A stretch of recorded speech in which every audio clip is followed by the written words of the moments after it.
Саламатсыздар ма, құрметті оқушылар, оқырмандар. Бүгін бізге математикалық регатта олимпиадасынан келген мына бір теңдеуді шешіп, осы теңдеудің шешімін тауып берейін деп отырмын. Яғни бұл бірінші кезеңнің есебі екен. Енді бұл есепте мынандай әдісті пайдаланып тұрмыз. X квадрат минус x минус 1-ді мен a деп алайын. Және екінші тұрған өрнекте 2x квадрат минус x минус 7-ні b деп алайын, иә.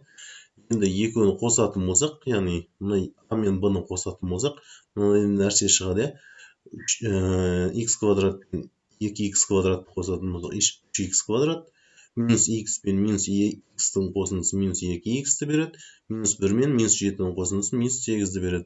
Яғни a және v-ның қосындысына тең, иә, бұлар. Бұл жерде байқасақ, бұл теңдіктің оң жағында тұрған нәрсе өрнек.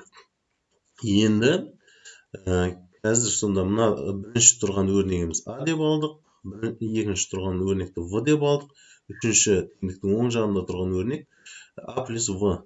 Енді біздің жағдайымыз мынандай болып, a куб плюс v куб тең a плюс v-ның кубы. Енді бұның a плюс v-ның кубын жақшаны ашпай, біз түрлендіруге болады, иә. A плюс v-ның кубын білеміз. A плюс b, a квадрат минус av плюс v квадрат деген қысқа көбейту формуласы, иә. Осындай түрлендіруге болады. A плюс b-ның кубын былай жазуға болады. A плюс b-ның кубы және осының квадраты. Яғни біз мына жерде мынандай нәрсе пайдаланып кеттік, иә. Мына a плюс b-ның кубын a плюс v дедік, және a плюс v-ның квадраты дедік. Мына квадратты мына жерде жазып қойдым, иә. Енді бұл жерде ортақ бөлім, ортақ көбейткіш, мына екеуін жақша сыртына шығаратын болсақ, бізде мынандай нәрсе пайда болады, иә. Жақша сыртына шығаратын болсақ, a плюс b, сосын екінші жақшада қалатын нәрсе мыналар қалады, иә. A квадрат минус ab плюс v квадрат, және мына минусты есепке алатын болсақ, минус a квадрат минус 2ab минус v квадрат. Бұл жерде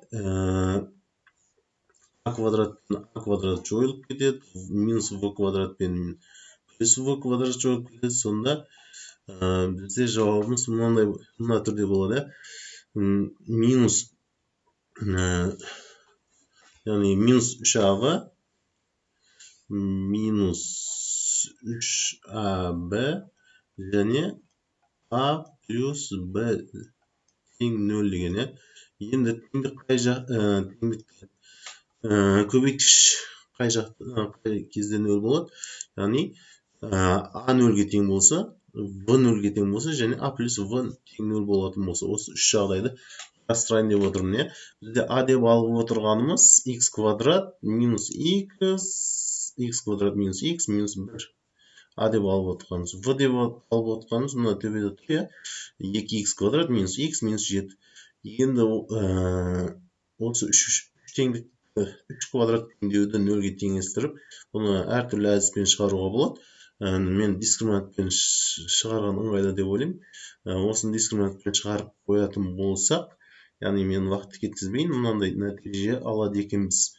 X-іміз тең болады минус 4 деген 3-ге, X-іміз 2-ге тең болады екен, және осы 1 плюс минус турасында 57 бөлінген 4-ге, және 1 плюс минус турасында 5 бөлінген 2 деген нәтижелерді алады екенбіз. Яғни осы теңдеудің шешімдері осы екен. Бөлген теңдеудің шешімдері осы екен, иә. Тыңдағандарыңызға рахмет. Лайк басып, комментарий жазып, каналға тіркеліп кетуді ұмытпаңыздар.